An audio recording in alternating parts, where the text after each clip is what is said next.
How you doing today, Brian? It is just me and you flying solo. We are recording this literally right before we release it, and John is enjoying himself, probably getting ready to smoke a big old turkey. So we're looking forward to have him on in a couple more episodes once he gets back from vacation.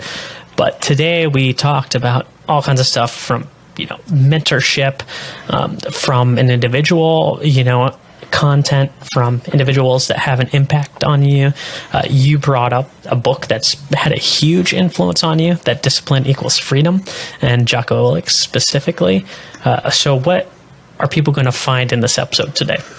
So we kind of predicated it on this theme that as we embark on this recording the week before Thanksgiving and enter into this period of the holidays, we also find that it's a time where a lot of folks tend to set up things like New Year's resolutions, right? You've got the turn of the year, and it just seems like a good sort of timestamp for a lot of folks to start invoking goal setting for themselves. And so a lot of the topics that we covered today, I think, are some of our own techniques of how we use goal setting and the importance of self-awareness and leadership that really help drive you forward, not only for your own self-development, which is important, but for your own outlook and perspective on things, and how that can also help create compromise in challenging situations that you may face in your role as a leader. You know what? I don't think I could have said that any better, Brian. So with that, let's just let everybody get on with the show. Love it. Thanks, Nick.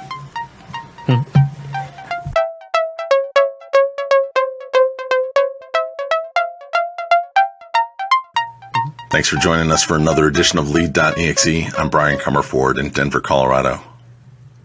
And I'm Nick Lozano in Washington, D.C. And today we are reflecting on this time of season that we're recording this episode, which is embarking onto the holidays. And something that's common among the holidays is for people to start coming up with some of their goals for the next year, including the seemingly ever elusive New Year's resolution. I like how you say elusive. And, you and I were kind of chatting before we got on this, and we were talking about New Year's resolutions. And for you specifically, there was one book that you brought up that had a big impact on you as you were thinking about this topic. So why don't you just dive into that a little bit, and we'll go from there. Yeah, absolutely. So Jocko Willink, who I can thank you, Nick, for turning me on to, his book, Discipline Equals Freedom, which I think the title says it all, right? And being that he's got the Navy SEAL background, of course, he calls it a field manual, which, I think is probably a good characterization for what it is, because the chapters are incredibly short. It's really intended to be an instruction guide, and it lays it all out on the table. I mean, there's not a lot of fluff to the book. It's an incredibly short read, and even shorter as an audiobook. I think you're right. And that's a book, that like you said, it's a short read, and it's not one, I wouldn't say that you necessarily sit down generally and read cover to cover in one session. At least I didn't when I first found it. It was more of one that, I'd see a topic or something, and, something would just hit me. And like you're saying, the audiobook, right? The audiobook is where it's at for that one.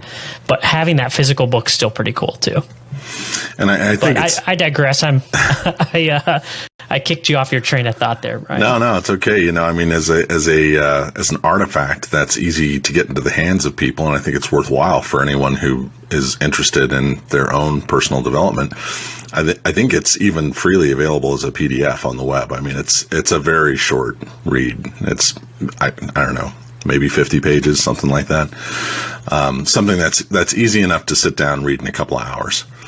But as we think about one of the categories in book sales that's always in the top three is self-help or personal development. So there's a reason for that, right? I mean, there's a huge demand for that. And you and I have talked extensively on this program and just with each other about self-awareness being one of those top leadership traits that we recognize and value. And that, part of self-awareness is not only being capable of recognizing your strengths and playing to them, but recognizing your deficiencies. And rather than playing to your deficiencies, recognizing the areas that you can change and taking it beyond just goal setting into action, right? And so, we were recently interviewing retired Major General Brett Williams, and he talked about the PBED acronym, with planning, execution, sorry, is that right? Planning, planning, brief, execution, and debrief. And yes. And so that, in the planning phase, right, it's great to kind of recognize, here's some goals that I want to set for myself. And that's why I reference the ever elusive, New Year's resolution, because it seems like the goal that gets set every year by everyone that's adhered to for maybe 2 weeks or 2 months, or not long enough to really effectively become part of behavior change. I mean, do you find that to be true, Nick? I mean, I find it to be true. I used to be a big New Year's resolution person, right? And I think as time went on, I gave up New Year's resolutions and just turned them into personal goals, because I feel like, at least for me, I would set a resolution, I would stick with it for a while, and I would never go back to review where I was, right? At least that's what would happen with me. And I find now that I do more of like personal goals, as I set a goal, and then at a certain point I review and say, hey, where am I? Right? It's just like if we got on a map and we're driving, from Denver to DC, between our two locations. If I don't ever stop to look at the map, how do I ever know I'm going the right direction? So I've taken that approach for goal setting. And, that Discipline Equals Freedom book is a good example. That's kind of how we wound up starting this podcast, right? We had talked about for a while that, you and I were going to start this podcast, conversations, talk about leadership. And we were always kind of waiting for that perfect moment, right? And I opened a chapter of that book, and I don't remember specifically how it goes, but it says something about creating, right? It's like, just start doing, don't wait for things to be perfect. It's something along the lines, and I'm sure I'm completely butchering it. I'll get an email from somebody here soon correcting me, but it's something along that lines. And the great thing about, the modern day is that, with the internet and the ability to listen to podcasts and consume social media, you can have a relationship with somebody almost like they're a mentor without actually knowing who they are. And for me, Jocko Willink has had a big impact on me as an individual ever since I found him randomly on, maybe he was on Joe Rogan first, but I found him on some other podcast before I noticed he was on Joe Rogan. And he's like, oh, I don't even have social media, really. He's like, Tim Ferriss told me to get on this thing called Twitter, and I don't even know what I'm doing. But just like you, he's had a big impact on me. And I would say the same goes for someone like Simon Sinek as well, too. Oh, yeah. He's a pretty well-known figure. That the Start With Why book kind of blew him up. But he's got a lot of concepts that I really jive with. Yeah, well, and part of what I love is, you and I have talked about, we've got a couple of different constraints that, have sort of forever changed the working landscape. There are a lot of folks who find themselves now in permanent remote work situations, whereas that may not have been, the case previously. And so consequently, having that direct interaction with someone in a working environment, it may become something that's more challenging for certain folks. And, that's where a lot of mentorship tends to kind of formulate, right? It's in a work environment. It's where you've got someone who may be, senior to you, perhaps in another department, and you don't necessarily have a direct working relationship with them, but you have a connection through the work environment, and suddenly there's some kind of rapport that helps develop into a natural path towards having a mentor-mentee relationship. And kind of a lot of that gets lost in a remote work environment. But the great thing is that the door is open with all of this content that's out there on the web. And a lot of it on, YouTube, on podcast networks. I mean, there's just so much of it that can be immediately available to you, as well as, Google Books. I mean, there's, or Goodreads. There's all of these online resources as well, where you can actually get chapters, if not the entire book, to well-established publications that are also made freely on the web. So in terms of, the opportunities for positive influence, they may not be equal to proportionately the opportunities for negative influence that we've seen in rampant droves in recent years, but they are there, and particularly if you seek them out. Yeah, I think you're 100% right. Everything's there, whether it's positive or negative. It just depends on what you're looking for. And I guess the other unfortunate part about everything being open too is you can wind up in an echo chamber, right? Where you can just be confirming your own biases. And before we were recording, we were talking about being self-aware too. And I think that's really important when you start looking at things and looking at ideas. And I believe, was it Peter Margaritis had that great line where he's like, are you listening to somebody else to understand, or are you listening to them to respond? So at least I know for me, every now and then I search out viewpoints that are different than my own, just because I want to, check my own things. And just because someone changes their mind doesn't mean anything. I'm making decisions now based off the information I know now, not the information I know tomorrow. So our ideas and our beliefs can change over time, and being open to listen to someone else, to understand what they're saying, to understand their perspectives without just trying to respond is a difficult task. So self-awareness, like you brought up earlier before we hit recording, to me is a big thing, especially when you're looking for the kind of like mentee relationship, right? When it's not directly a connection, like we work together. Yeah. Your comments there about sort of operating from the best of the information that we've got today. It reminds me, I think it was the poet Walt Whitman in Leaves of Grass, who wrote, I contradict myself, asking as a question, and then affirming, I contradict myself. I'm large. I contain multitudes, right? So I think affirming the possibility that you can always evolve, you can always change, you can always add to your perspective.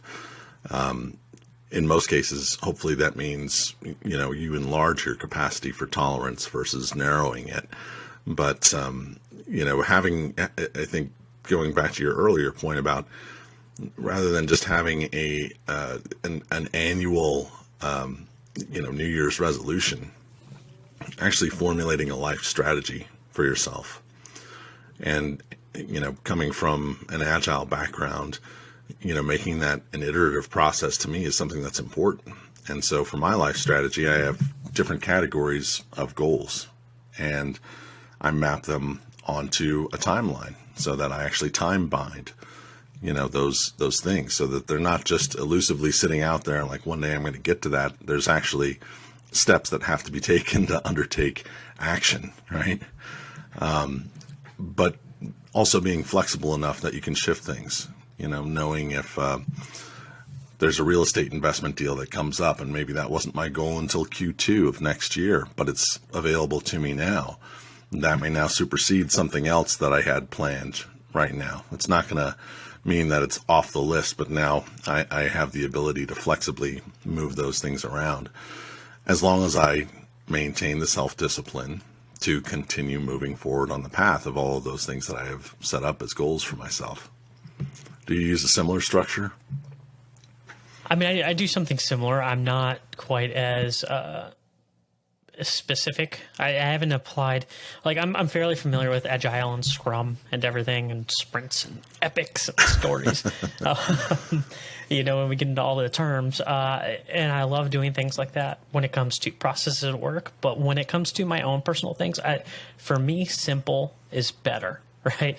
If I just take those same mentality and methodologies, geez, that we do when we do agile development, and just like the cyclical pattern, just go back and take a look. Are you heading in the right direction?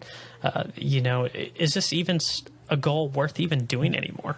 Right? Mm-hmm. A lot of times, at least I know for me in the past, I would get stuck on a goal and I'm heading the wrong direction because I just wasn't evaluating. I was evaluating if I was going the right direction, but I never stopped to think sometimes if this was still a direction I wanted to go.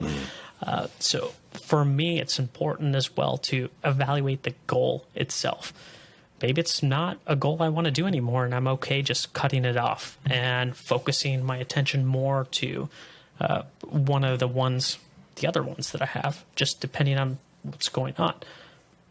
Do you ever reevaluate your goals and decide, since you have such a defined process, are you constantly reevaluating them?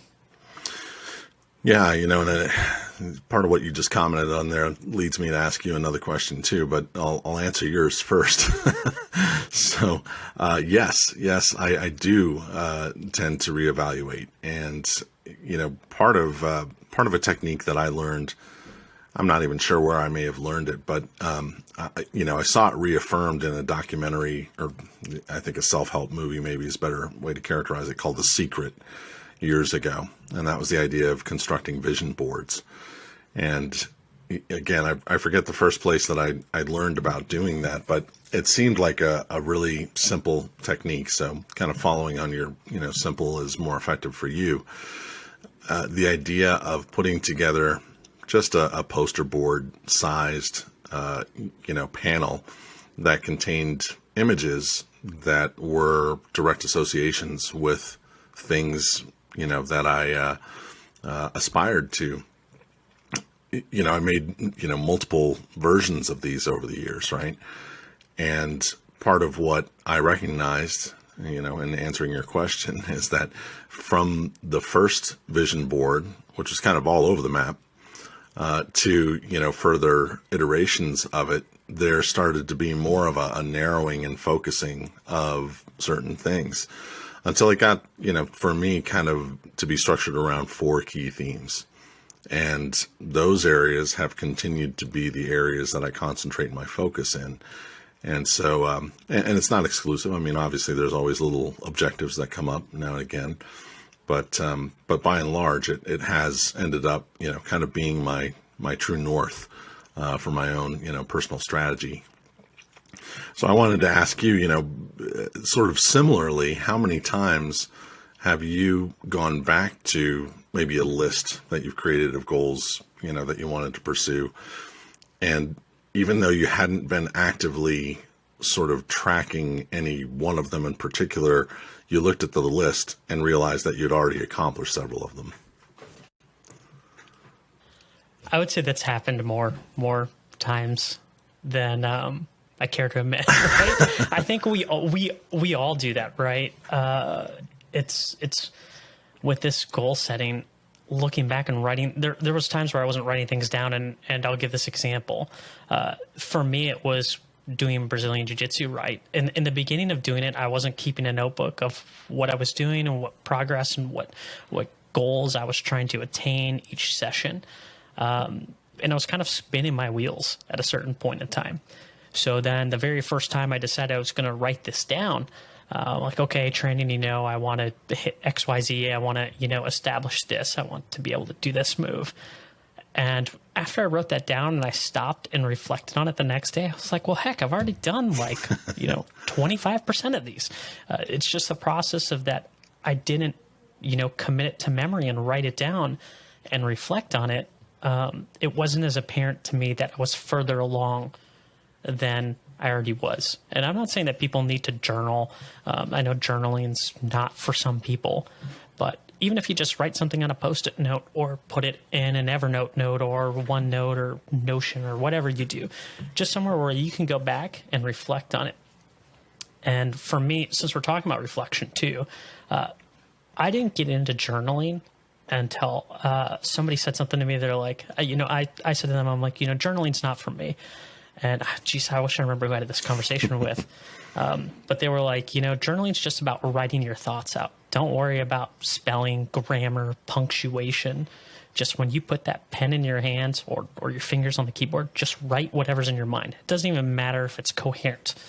It's more of just allowing your brain to dump and think about what's on your mind. So in hindsight, yes, I've totally missed goals by not writing them down. And for me, and I know it's not everybody, but for me, writing them down and reflecting has been a huge way for me to see where I am and to even notice that I've accomplished things that I didn't think I had accomplished already. Yeah, I think it's really critical. I'm with you on that. I think it's really critical to actually memorialize those things for yourself in some way. And, being as specific as possible is also, I think, very helpful. So, a good example, that's I think a common goal a lot of people have: lose some weight. Well, how much? I mean, 5 pounds, 7 pounds, 10 pounds, like put quantify it somehow. and then maybe you can take it a step further and quantify it by time binding it, right? I want to lose 10 pounds in 10 weeks. Okay, well, that gives you, a really clear set of objectives there. And you can then, work backwards and start measuring it pretty consistently to see whether or not you're on track with that. But then you can get even more specific with something like, I want to lose 10 pounds of fat and gain 2 pounds of lean muscle tissue, right? So, but the point being, until you've actually committed in that in some way, I really do think that there's something that happens in the mind where just by the act of creating that message in some way, right? Like the unconscious mind is dumb. It just believes whatever we tell it. And so if you tell it that this is something that's important to you and that we're, on track with making this a clear goal and then that I think takes it a step closer to actually manifesting the reality of that taking place. I think there's a great quote from Tony Robbins that goes something to the effect of, a lot of people are into these affirmations, right? Well, affirmations without action are the first step to delusion, right? So putting it down, I think, is important. It does, I think, cause some type of brain change, but then there actually has to be some work behind it. And I think that's part of why, going back to Jocko Willink's book, Discipline Equals Freedom, that's part of why that resonates so well with me, because he's just very cut and dried, about the work component of it. Yeah, I mean, that book's had a big impact on me too, and specifically the audio book. And as we were discussing, it's like whenever you hear him, in the audiobook, you just feel like, yes, I need to do this because this person's telling me. He just has that tone when he reads. And I know he's not everybody's cup of tea, right? I'll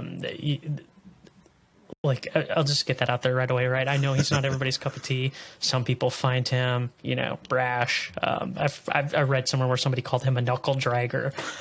So I understand he's not everybody's cup of tea, but I know that book's had a big impact on me, and his podcast specifically had a pretty big impact on me. I've been into leadership for a long time, even since, before I found him or I found, any of the number like Simon Sinek. I think just, from reading those books and consuming his content, I'm like, well, I've got something to say about this. Am I a master at this topic? No, but I've at least got something to say, something to share, something that might help somebody. Yeah, absolutely. Well, we've talked about sort of that force multiplier.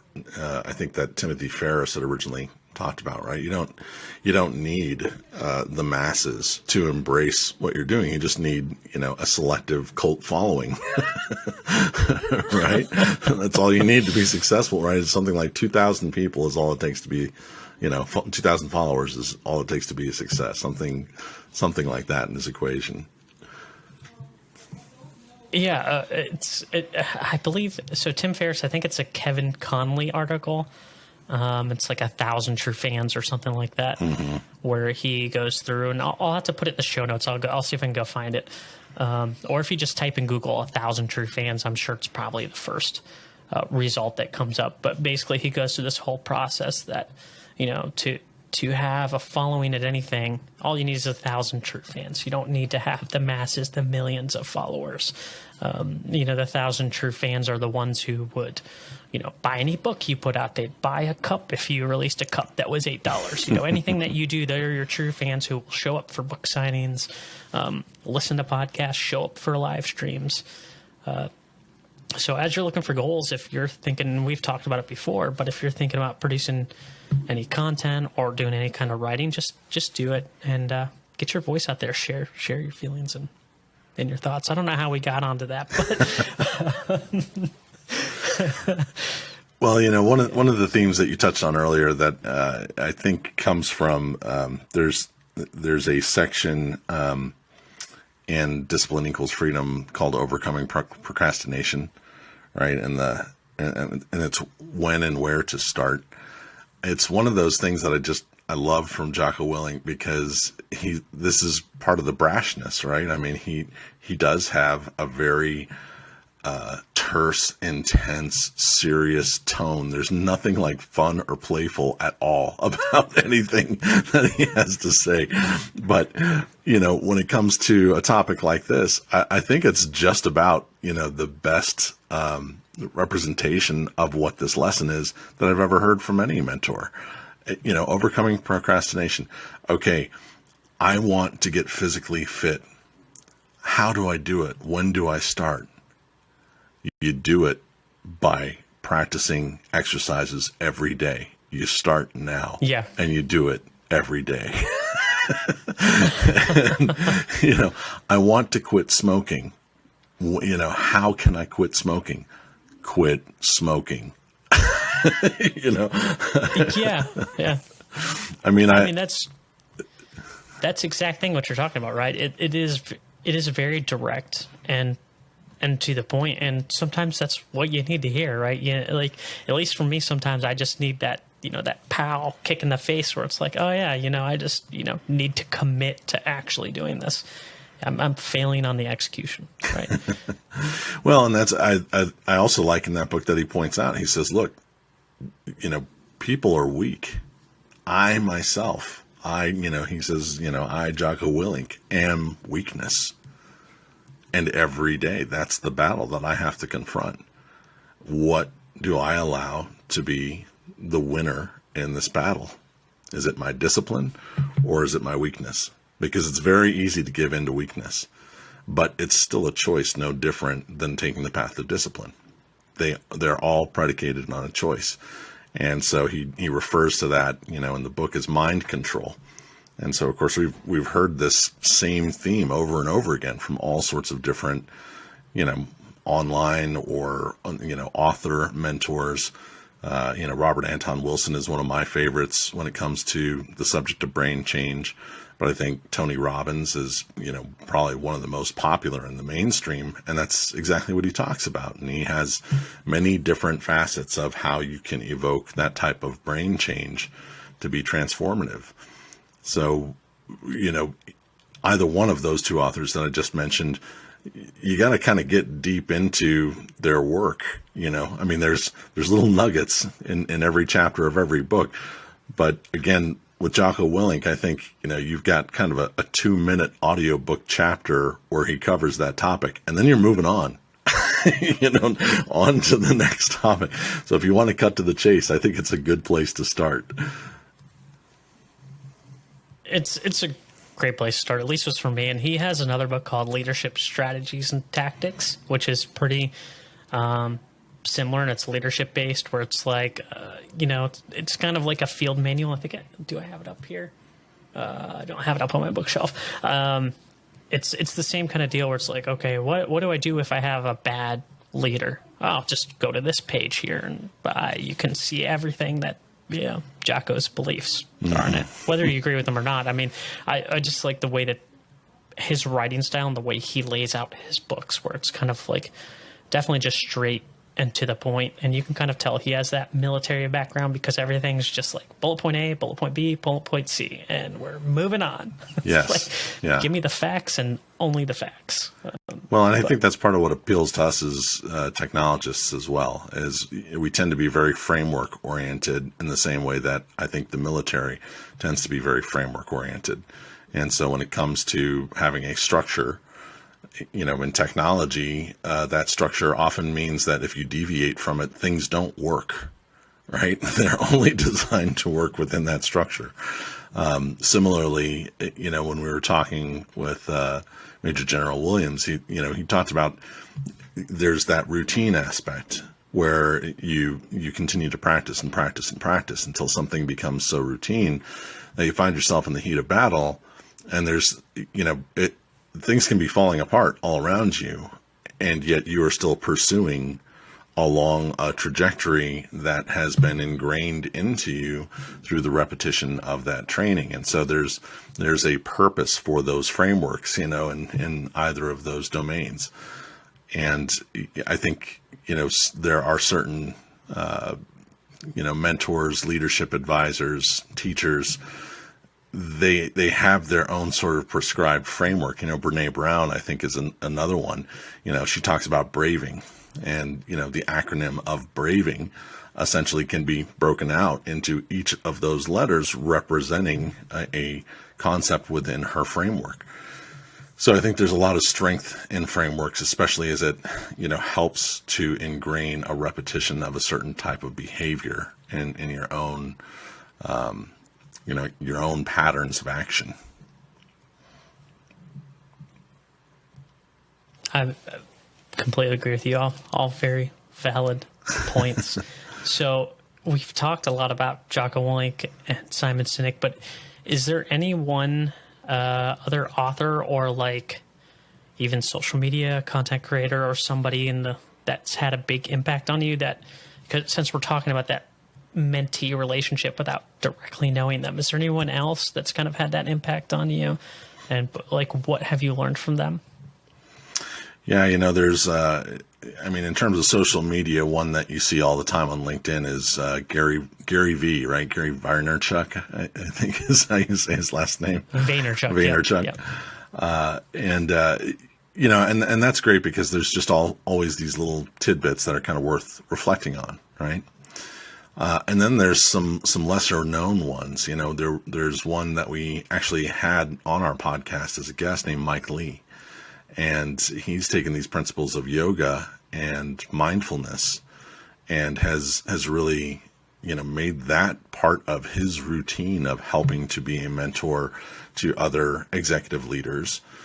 And I think that there's a real need for that kind of work. And, it sounds kind of like fluffy or something, because, people are like, oh, mindfulness, and here we are talking about Jocko Willink, it's like, nah, man, I'm going to go lift some weights, and go deadlift 600 pounds. That's right. Like, I don't need mindfulness. But for me, mindfulness is a very critical component of my own daily routine. And I say that being a daily meditator. And by daily, I mean most days. But I really do try to maintain it as a routine discipline, and I meditate regularly with my family. And part of what that behavior starts to evoke for me is that I find myself using it as a tool more and more at times when I need it most. And I may not consciously recognize when I need it most. But say I'm going in for a big presentation with a client. I need to be calm. I need to be mentally receptive. I need to be very organized and articulate. And usually in order to get there, the best place for me to start is not flying in from another meeting where, I took a Zoom call right up to, 12:59 before my 1:00 meeting. That's not the way to be, mentally prepared. That's not the way to be 100% laser focused on, who you're trying to communicate with. And so for me, a lot of times what that means is 10 minutes of sitting meditation before, going into an important call like that. And by sitting meditation, I'm not talking about, like Shunryu Suzuki's Zazen, where you have to sit, with your back straight like an arrow in a bow. I'm just talking about getting relaxed. You can sit in an office chair, put your hands on your knees. You don't even have to close your eyes, but just take your eyes to a focal point so that you can concentrate on your breaths. And it's very simple. You just inhale, and that's a count of 1. You exhale, that's a count of 2. You do that up to 10, and then you go back to 1. And every time you find your mind wandering, you don't beat yourself up over it. You're like, oh, there I am. I lost my focus again. You just kindly dismiss it as thinking and return to counting the breaths. And once you've done this for a period of time, it becomes, much easier to do, because it is difficult at the beginning. And that's why practitioners of meditation call it practice, right? Because you never achieve mastery with it. But what you start to realize is it starts to settle a lot of this chaotic chatterbox mental energy that can get in the way of focus or get in the way of, authentic attentiveness at times where it's most critical. So I know that was a really long-winded answer to your question, but props to Mike Lee for what he's doing online with his mindfulness teaching. And we'll be sure to link his episode interview with us in the show notes. It was sometime in 2020, I think. So we'll put the link in there. I don't remember what episode number it is, but mindfulness is one of those things that I feel like is super important. I didn't really understand it for a long time. And it's one of those things about being present, right? And just acknowledging your thoughts and having that practice, that alone time where we're constantly pinged by social media. Our phones buzz with email and text messages, and we're here on a podcast. That can be noise too, right? And I found it, at least for me, doing breath work has been my type of thing, where I just sit down and I just focus on the breaths in and out, has been really helpful from a mindfulness perspective. And for me, practicing my martial arts, because when somebody's trying to attack me, I don't have time to think about anything. I just have to execute. So that's my form of meditation too, where, all my thoughts at the end of the day just get flushed out, and I'm just purely in the moment. I'm nowhere else. I'm just in that moment, in that interaction, experiencing that 100% without any distraction or anything, pulling my attention away. So I love that you brought up mindfulness, and it's been something big on my radar lately. And, I have to give you credit, because you've pulled me back into that direction. I got stuck on, consuming content about leadership and just like different things that interest me, like astrophysics and Tyson Neil deGrasse. And I had to, at times, forgot to take care of myself. So I had to give you a big thanks for that. Oh, that's awesome to hear. I'm so glad. Thank you. Well, it's it's something that I came to in my early 20s, and I was just kind of curious about it, and it was reinforced for me through a coworker when I was actually doing some very stressful work, working as a nurse aide in an Alzheimer's clinic, and Wow. and there was a lot of baggage that I was carrying home with me every night, just because of the intensity and the emotionalism of that type of work. And one of the people that came in to visit those patients on a routine basis was a Buddhist nun. And she was the one who introduced me to the book called Zen Mind, Beginner's Mind by Shinru Suzuki. Also a very short read, and one that's, it's probably a little more formal than, there's probably a lot of meditation books out there or quick things online, that you can get to. I've even seen, like on howto.com, there's a great entry on several different styles of meditation. But that particular book, it was, I think I received that probably right around the time that the web started. So it's not like there was a lot of content online I could Google. So books were where it was at. And that was one that helped introduce me to a lot of those concepts. How about you, Nick? Great insight.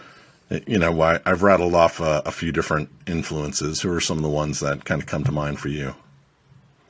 So for me, just from, obviously we talked about one, Jocko Willink, and we talked about him, at length, so I don't need to go into that one anymore.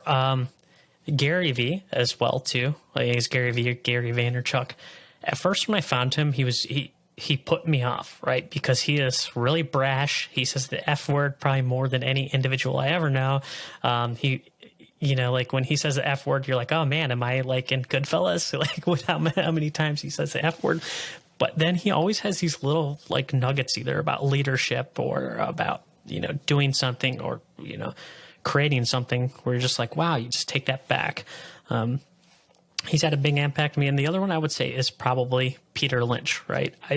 Just his ideas and his thoughts about his human-centered leadership, really stick a chord with me. And I guess what I really like about it too is that it's simple, right? I'm not a huge fan of things that are very complicated where I need a book and I got to follow some method, because 9 times out of 10, I'm not going to remember it if it's this super crazy method. I'm not going to remember step, 17A to get to 2B, 12,000. I'm not going to remember those things. So I would say those two. And when it comes to different, like just podcast, I've really picked up again listening to something called 20,000 Hertz. And it's just, these sound studio guys in Dallas. They're sound designers, I guess they call them. And they just do different things for movies and TV shows. And they just talk about how sound affects the world. And they had this great episode recently about people, who are blind and they go to movies or they watch TV shows. They don't understand what's going on. And it was this whole thing about how PBS in Boston did dictation first, like in the early 90s. They would get people to watch the shows and they would just dictate. And it's one of those things when you stop to think, you don't realize how different things like that have an impact onto another individual until you sit down and you hear somebody talk about it. So I enjoy stuff like that as well.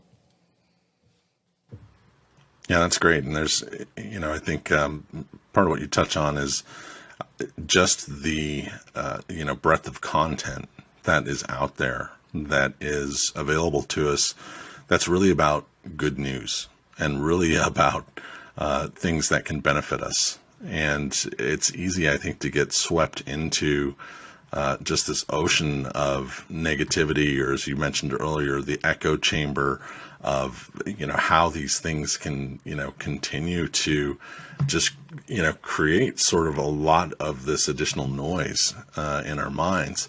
So I think, from a self-awareness perspective and a leadership perspective, a rule that came out of, you probably remember this from ROTC, no different than when I learned it. But, complaints, they go up, right? you don't share a lot of, negativity going down the chain of command. And there's a very good reason for that. You want to maintain the morale of those who are around you. And it feels like, morale has been worsened to some degree just with a lot of the psychic energy that gets caused by a lot of this social media echo chamber kind of stuff, that has created truly deep-seated conflicts, of late. So I'll tie that back to one more thing that I love in that Jocko Willink book, Discipline Equals Freedom, where he talks about leadership, true leadership is about compromise, and that you can recognize leadership because it is all about finding the common ground between opposing forces, opposing ideas, and opposing voices. And that you, as a leader, have to find a path to creating harmony where there's disharmony, because that's how you hold everything together. And part of that responsibility starts with us as individuals, in recognizing that, unless we're, about to embark on a civil war, we're at a point where we've got, potentially neighbors across the street who may have, completely opposing ideas to our own because of the type of information that they're consuming. But it's still up to us individually as leaders to be the first ones on that path to creating harmony through finding a way to compromise. And I'll just put the little asterisk next to that one of the things I do love that Jocko shares is that doesn't mean that you have to change your own ideas or your own opinions or feelings about things. It means that you recognize that you have to change this particular relationship and the work habits around it in order to create that harmony. Ben, that's a great point. And there's one thing I'd add too, and I was just thinking about this when you were saying that. I was live streaming a lot last year, and I had this guest, Troy Ritchie, who he had come on, and he gave this quote. I think it was from Zig Ziglar. I'm not 100% sure, but it was like, if you go looking for dirt, you're going to find dirt. If you go looking for gold, you're going to find gold. Mm-hmm. So make sure when you're looking out and you're looking for people, go looking for the good, not necessarily the bad. So I thought that was a really powerful quote. I was like, man, it's such a simple thought when you think about it, right? If you think the world's bad and you go out looking at the world with that lens of view, you're just going to find everything that's bad instead of the stuff that's good in life. Pretty similar to your thing, right? It's about the compromise, right? It's not that this person's bad because of this idea. It's just an idea. We're talking about an idea. We're not talking about who that person is as an individual. And I will leave it at that. I'll just add one more thing to that and say that Robert Anton Wilson, who you hear me reference frequently, he was asked in one of the many interviews that I've read with him, you claim to be an optimist, that's like one of the labels that you always put on yourself. Why is that so? And how can that be true when you look around the world and there's so many negative things happening? And he said, but that just said something about the way that you look at the world. I look at the world and I see all the good things that are happening. We're at a point of innovation that's unprecedented in human history.